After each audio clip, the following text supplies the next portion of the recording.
Hey guys, Rellis here, and today I want to do like a beginner's guide to the beginner, if that makes sense. A lot of my guides are if you already have some kind of competitive foothold, or if you understand the game fairly well, but I feel that this guide is for the people that are fresh out of the gate. They've either never played Pokemon before, they haven't played in years, or they haven't had one care for what an EV is. That's one of those like cute things that turns into all those like different Pokemon, right? But I'm here to just kind of break down the very simple basics that you need to know about Pokemon first. So, if you already know, like, the type chart, and you're already confident in all the new changes, and you have done enough research on EV or IV, this video probably isn't going to help you much. But if you still want to know everything to first get into competitive battling, stick around, because this one should probably help you. Damn. Okay, so I think the first thing is that to become a good competitive battler, you need to know everything about Pokemon. And I mean everything about Pokemon. You have to know almost every type matchup. You have to know every Pokemon and their types. You have to know dual type matchups. You have to know almost every Pokemon's potential ability.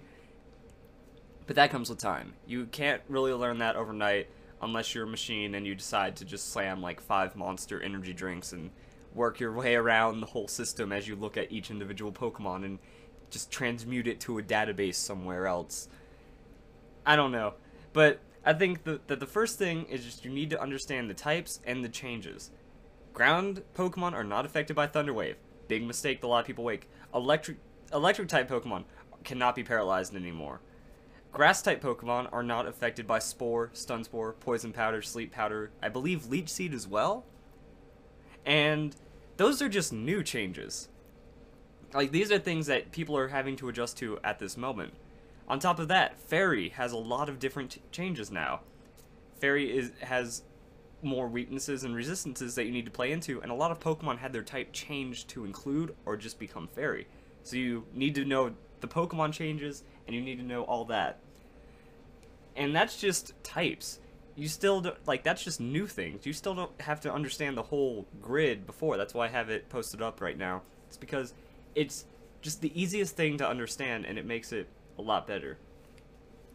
After Pokemon type, or like after the attack and Pokemon type grid weakness chart thing, you also just need to know a lot of Pokemon. When Diggersby, the first time I saw him competitively, I did not know he was a normal ground. I thought he was just a normal type. So I went to paralyze him, and it didn't work. So I thought, oh, he must be just a ground then. So I went to hit him with a Shadow Ball, and it didn't work. So now I let this huge power Pokemon just run over me. Same with Heliolisk. I did not know he was a normal electric, so I tried to throw a ghost type move at him. I had my Aegislash Shadow Claw, and it didn't affect him. So you just need to be weary of these things. The Roggenrola, like, I don't really know what those things are right now, but I mean, their tree, when I first saw it, I'm like, is this a steel type? Just rock? Rock ground? Like, I wasn't prepared when I saw this, so I didn't know what would be the most beneficial to use against it. It's pretty much if you can understand not only just the competitive Pokemon, but the Pokemon you don't expect to see, that's a big thing, and you can only really learn that through time. First thing I'm going to say, or now this is the second thing, but you're going to lose a lot. Don't let it discourage you. You have to learn from your mistakes, and in Pokemon, you have about an infinite amount of mistakes to learn from. So, you're going to lose a lot, but you only discover more about yourself every time you lose. You look at, hey, I've lost 5 times, and my, let's say, Salamence, he hasn't even knocked out a single Pokemon. He just goes up and gets destroyed. Well, that's when you change, like, hey, I know Salamence might be one of my favorite Pokemon, but either I keep him in and he might not do much, or I look for a new Salamence strategy. Or I just swap him out. Or it could be easier. I don't care about Salamence. I thought he was cool and a strong Pokemon. Swap him out for something better, something that you like. Something that people are really terrified of right now or at the moment. So, you just need to play around with your team. Just keep your 2 favorites. Keep 1 or 2 Pokemon that are really strong to you and that always like come through in the end. And then build off of that. Eventually, you'll have 5 or 6 Pokemon that are really strong for you and can come through in the end in any case. That's my Snorlax, that's my Charizard, that's my Aegislash. They've all carried 5 knockouts for their one at some point, and it's really good to have that on a team. Other things, Pokemon abilities. Bronzong is kind of a good idea to look at if you want an understanding of how Pokemon abilities can affect you. Bronzong can technically have no weakness. He is a Schrodinger's Pokemon, in a way. He has 2 weaknesses, ground, and he's also weak to fire. However, his ability makes it to where he can be not weak to both, or he is not weak to one of them. He either has Levitate, so the ground weakness goes away, or he has Fireproof, so the fire weakness goes away. But you don't know that until you throw that move out there. It's kind of like, you have to understand that of Pokemon. You have to know that both abilities are equally viable, and they could have either one. Is it going to be a Levitate? Or is he trying to psych me out and it's a Heat Proof and I can get a really strong Earthquake on him? It's just kind of, you need to look into that.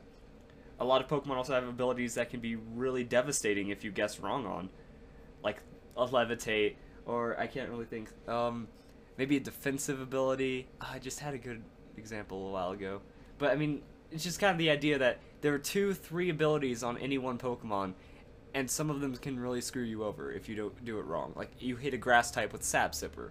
That doesn't normally have Sap Sipper, it's a hidden ability. You just gave them free bulk up. Same with, I guess, Volt Absorb. You need to know which Pokemon are immune to certain moves. Like, yeah, Lightning Rod, Volt Absorb, those are good ones to know who has those. That way you don't just burn a move, just trying to figure out what's going on. Other than that, since I've been talking for quite a while now, I would say EVs and IVs. While I can't give everyone answers on EVs and IVs, I don't have the best guides, 30 minutes to an hour of research will make you rather proficient, and then you can just learn that over time. Type in EV training guide in Google. You will get a lot of people that are like, here, go to Route 5, like say EV training guide Kalos or X and Y. Go to Route 5, use Sweet Scent, this horde, kill 6 of them.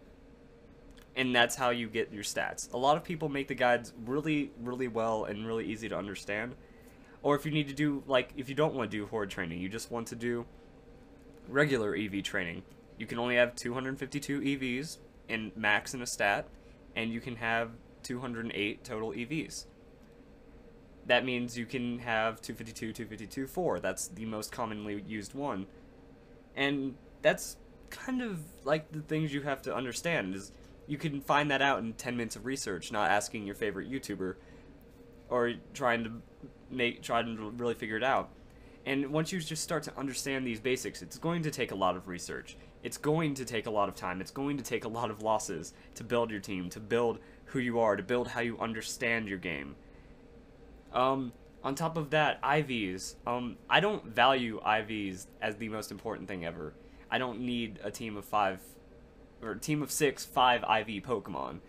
I just need 1 or 2 max IVs and the stats I'm looking for, maybe 3, depending on how much I love my Pokemon.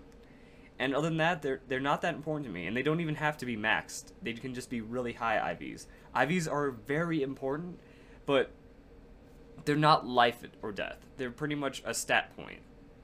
1 IV equals 1 stat point. You can get 31 bonus stat points. As long as you're not under 20, it's still rather okay, unless you're trying to go for speed. Speed is probably the most important next to hit points, because that's the 1 or 2 IV difference between someone outspeeding you and knocking you out, you outspeeding them and knocking them out. So that's what I feel my opinion is on that. Again, IV guides, there's 100 videos right now on YouTube about the new IV system in X and Y. So people, they're a lot better at me at describing it, and they can really, you can learn from them as well. So I hope this video was helpful. It's just pretty much, if you want to get into competitive battling, know it's going to be hard. There's steps to it. You're going to lose, but you will come out of every battle stronger, every victory a lot stronger, and you just need to understand the game. So I hope this video helped, and most importantly, I hope you guys get a lot better and have a nice day.